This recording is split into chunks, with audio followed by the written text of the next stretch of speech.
dostane slovo pán Kukan.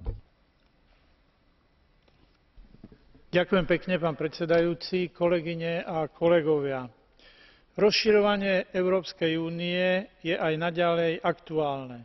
Očakávanie prijatie Islandu a Chorvátska za členov únie bude povzbudením pre všetkých tých, ktorí podporujú proces jej rozširovania a majú záujem na jeho pokračovaní.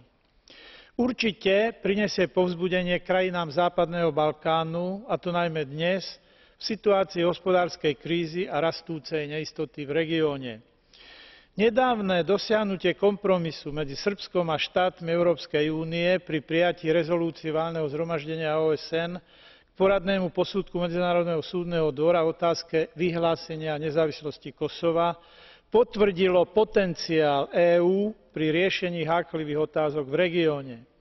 Európska únia sa zaviazala stáť pri dialógu medzi Srbskom a Kosovom.